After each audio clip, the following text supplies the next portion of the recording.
itong isda kay himuon og sarsyado. Sarsyado nya butangan og kalabasa. Kalabasa og string beans isagol sa ako ang sarsyado.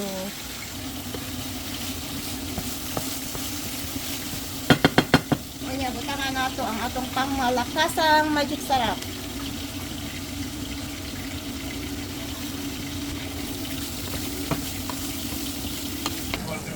Pansit! Magluto kog bihon. Bihon, pansit. Niki, yun sa pana. Basta mauna na. Dayon, nilunod na to ang ato ang pork na niluto na. Leftover na lang. Kaya rungway daghang gastos. Kay nibukal na ang isa. Ato nang ilunod ang isda. Ang atong pangmalakasang isda kay himuon og sarsyado. Isa ka ulo. Sa kaikog aglawas ibilin kaysa sunod adlaw na pod. Tipid ba tipid kay mahal ng palitonon. Tipid ta tipid. Niya ato na pong pabukalon og balik. Ja. Okay. Asa naman? Asa naman akong utok ani? Oh my God, I'm losing my mind. Pwede na ni kita rapit tayo mo kaon, naibot anay.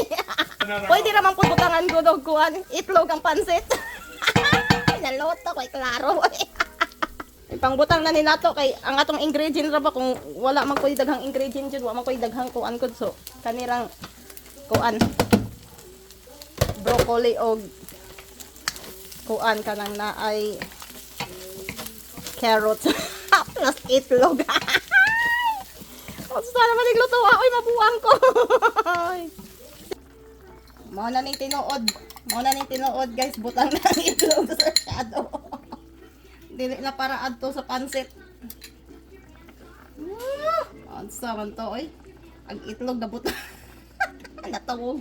Natuog man siguro tagkuan nagluto. Ang nagluto natog.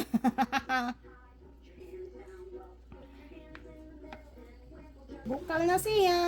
Nagbukal na. Kumulo na. Okay na to. Yarag atong pansit. Luto ng pansit na naitlogan. Wala tuyuan na itloga. Nabutang ang itlog. Pwede raman. Di man po mo reklamo guro ang tiya nato ani. Agay!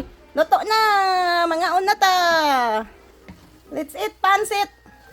Sa tiyan manggunit! Okay!